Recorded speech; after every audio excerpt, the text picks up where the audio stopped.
Shri Gurubhyo Namaha. Welcome to our online learning initiative Ekalaiva. We are going to discuss about conversion of galvanometer to ammeter. Actually, we know that galvanometer can be used in a number of ways. It can be used as a detector to check if a current is flowing in the circuit. And also we studied in our current electricity, that is in Wheatstone arrangement, we use this galvanometer. And actually when no current is flowing through the galvanometer, the pointer will be at the neutral position. Depending on the direction of the current, the pointer will deflect either to the left side or to the right side. Actually, the galvanometer cannot as such be used as an ammeter to measure the value of current in the given circuit.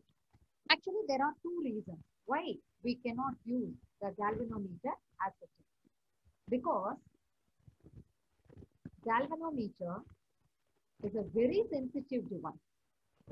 So I'll write here galvanometer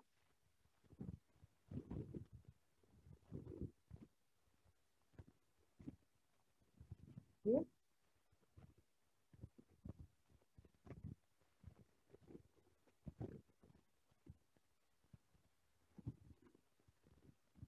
a very sensitive device.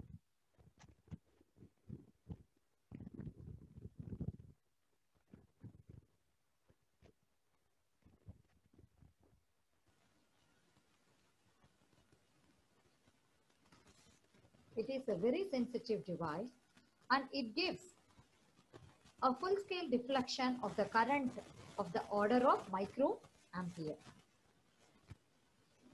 For measuring currents, the galvanometer has to be connected in series and it has a large resistance, and this will change the value of current in the circuit. Okay, so in order to overcome all these difficulties, actually we have to connect a small resistance called shunt resistance in parallel with the galvanometer coil. So what will happen when we connect a small resistance in parallel? Most of the current will passes through the shunt. Okay, so now let me draw the circuit. How can we convert a galvanometer into ammeter? So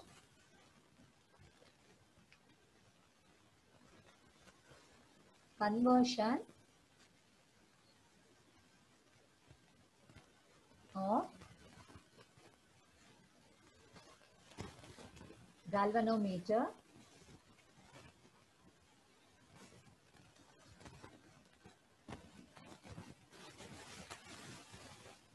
to ammeter.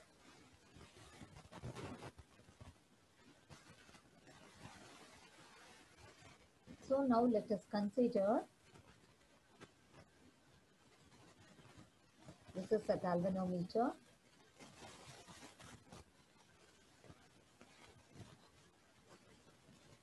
And let us assume I be the current flowing through the circuit.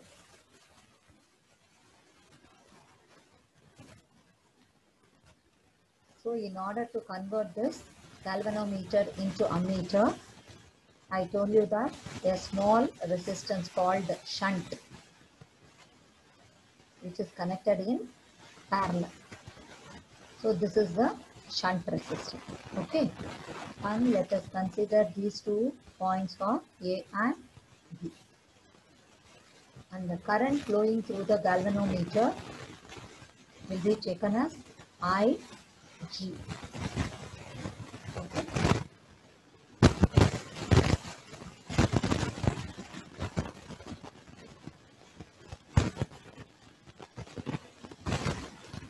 So here the current will be I minus I G. So actually this part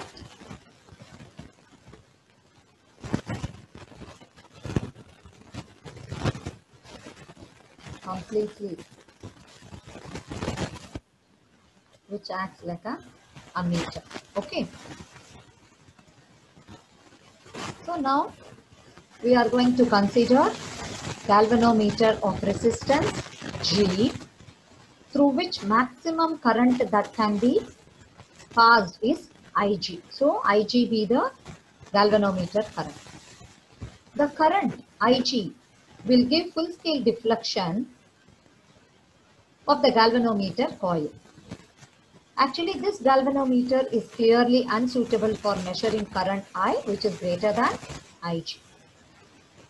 So we have connected the galvanometer in order to measure the current. The galvanometer can be converted into an ammeter by connecting the low resistance, that is shunt resistance is in parallel with the galvanometer, right? Okay. So now let us consider what is the potential difference across the galvanometer. Potential difference across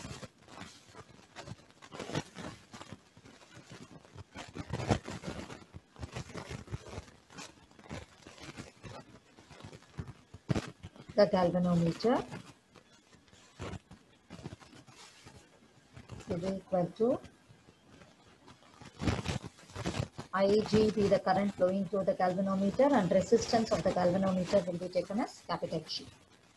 Now, what is the potential difference across the shunt?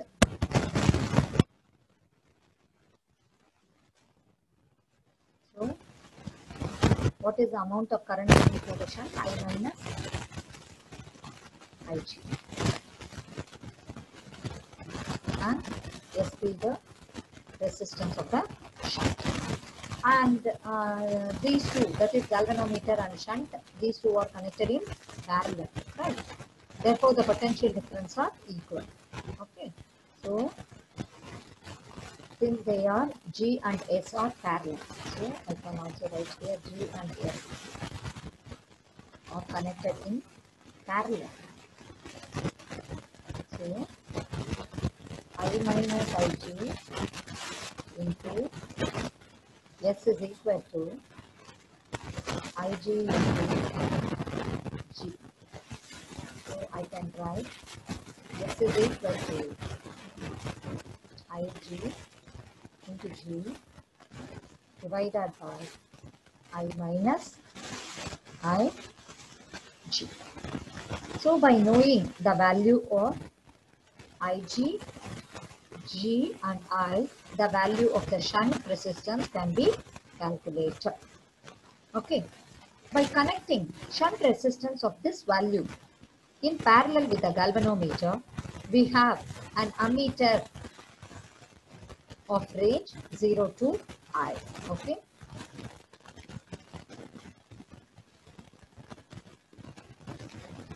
Actually, the shunt resistance value is very small because Ig is only a small fraction of I. So the resistance of the ammeter is given by what is the resistance of the ammeter. So the resistance of the ammeter is equal to, since these two are connected in parallel, the resistance of the galvanometer plus, that is 1 divided by G plus 1 by S, since these two are connected in parallel, 1 by RA. What is this RA? Resistance of the ammeter is equal to 1 divided by G. What is this G?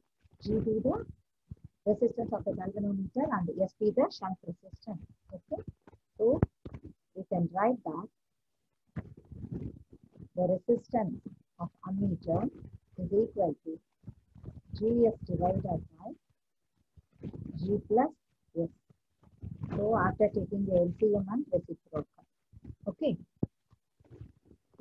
So it is very clear that the resistance of the ammeter is less than both G and S. So an ammeter is a galvanometer of very low resistance. And this very clearly explains that why an ammeter is always connected in series in the circuit. Now let us see how galvanometer can be converted into voltmeter.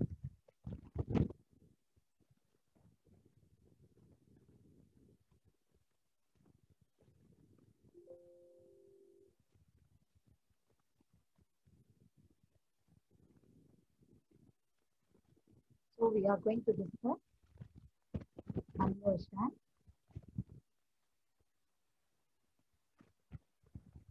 of galvanometer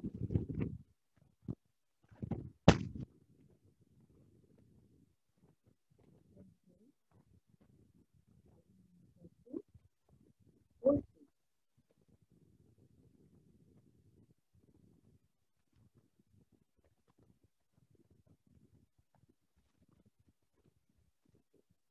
Galvanometer can be converted into voltmeter by connecting a high resistance in series with it. So this is a galvanometer and we are going to connect high resistance R in series.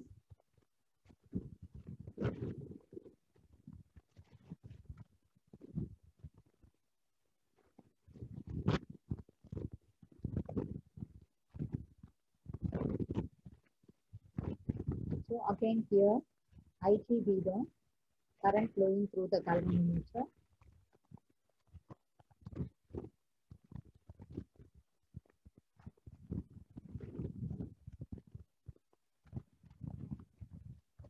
So these two terminals are taken as A and B. So again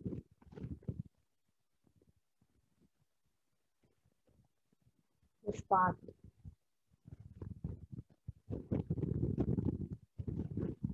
is acts like a voltmeter. Okay, so I'll write this voltmeter.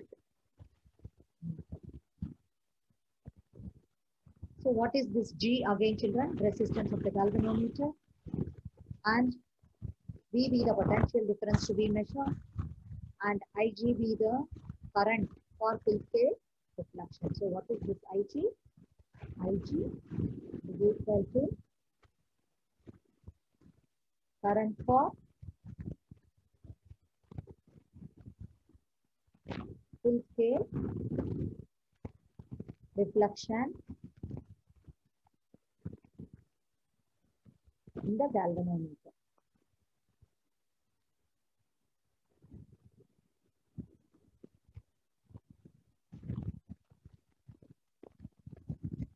And capital R be the high resistance connected in series.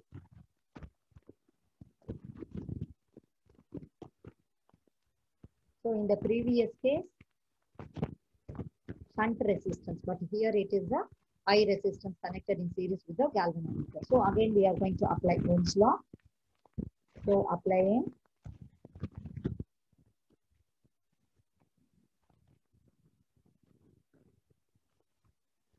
Ohm's law.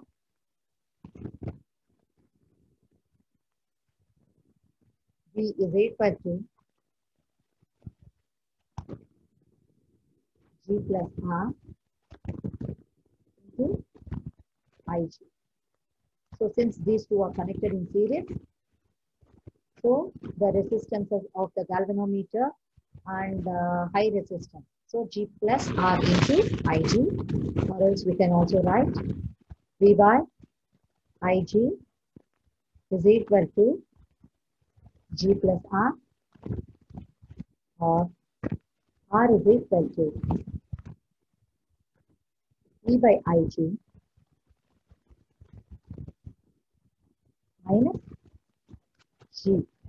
So this is very, very important number.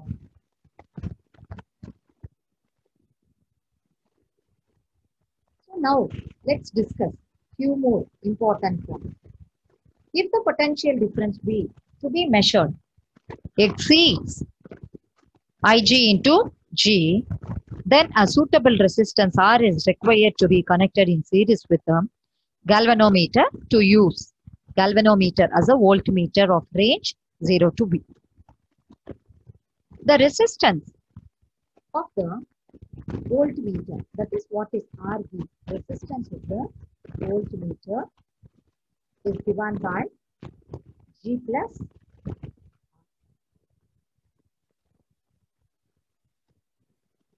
and it is very clear from this above expression that a voltmeter is a galvanometer of very high resistance. But what we have learned in the previous case, actually an ammeter is a galvanometer of very low resistance, but voltmeter is a galvanometer of very high resistance. So when a voltmeter is connected in parallel in the circuit, it draws the least current from the circuit. So in this way we can, that is the potential difference to be measured is not altered appreciably. Okay. So all these points are very important, children. Now, even one more thing also I want to discuss here. The resistance of the voltmeter must be very large as compared to the resistance of the part of the circuit across which voltmeter is being used for measurement of potential difference. This condition is necessary because otherwise the voltmeter will divert a large amount of current from the circuit across which potential difference is to be measured. In that case, the potential difference indicated by the voltmeter would be less than what was intended to be measured. This error would be clearly very small if the current diverted to the voltmeter is very small. So this is possible only if the voltmeter has high resistance. So we can say that an ideal ammeter would be one which has an infinite resistance. Okay, so I write here, this is very important one. And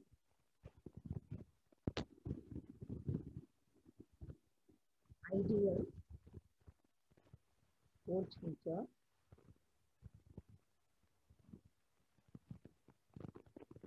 would be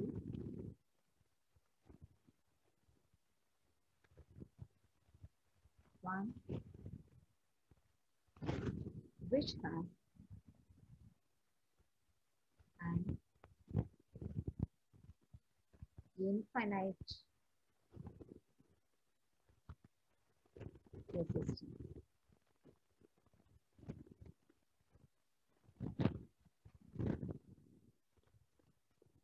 And similarly, I can say that the resistance of an ideal ammeter is 0. So these two are very important, children. The resistance of an ideal voltmeter is infinity, or else you can say that an ideal voltmeter would be one which has an infinite resistance. The resistance of an ideal ammeter is 0. So today we discussed how can we convert galvanometer into ammeter and voltmeter. Hope all of you understood the topic what we discussed today. Thank you, children.